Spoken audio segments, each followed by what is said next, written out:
ఈరోజు 90% వ్యాపారాలు నష్టపోవడానికి కారణం ఏమిటంటే ఓర్పు లేకుండా తీసుకునే తొందరపాటు నిర్ణయాల వల్ల.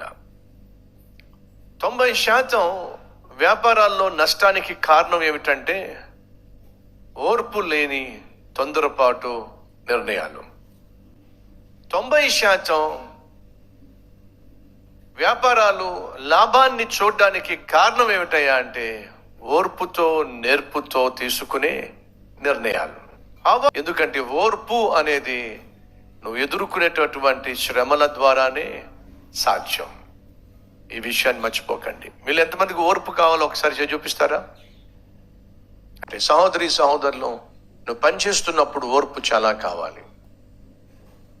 ఒకవేళ ఓర్పుకు వ్యతిరేకంగా తొందరపాటుతనం ఏ విషయంలో కూడా ఆశీర్వాదం కాదు. కష్టపడి పనిచేస్తున్నప్పటికీ కూడా ఆటంకాలు వస్తాయి, ఆపదలు వస్తాయి, అభ్యంతరాలు వస్తాయి, అవమానకరమైన పరిస్థితులు వస్తాయి. కొన్నిసార్లు ఉద్యోగం పోవచ్చు.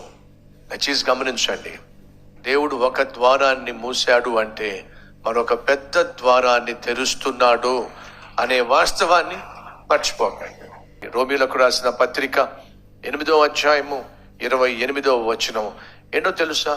దేవుని ప్రేమించు వారికి అనగా ఆయన సంకల్పము చొప్పున పిలువబడిన వారికి మేలు కలుగొట్టకై సమస్తము సమకూడి జరుగుతుంది. మహాపరిశుద్ధుడు అయిన ప్రేమ కలిగిన తండ్రి, శ్రమలు ఓర్పును కలిగిస్తాయి.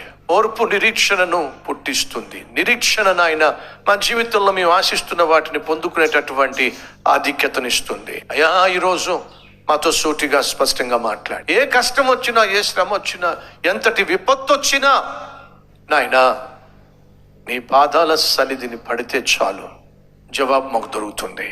మా సహోదరి సహోదరులు ఈరోజు ఏ పరిస్థితిలో ఉన్నారో నీకు తెలుసు, ఎటువంటి పరిస్థితి గుండా వెళుతున్నారో నీకు తెలుసు.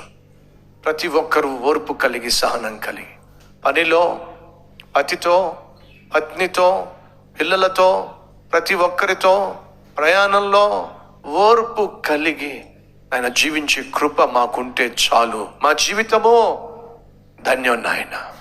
అన్న కలిగి ఉన్న ఓర్పు మాకును దయచేయమని యేసుక్రీస్తు నామం పేరట వేడుకుంటున్నాం తండ్రి. ఆమేన్.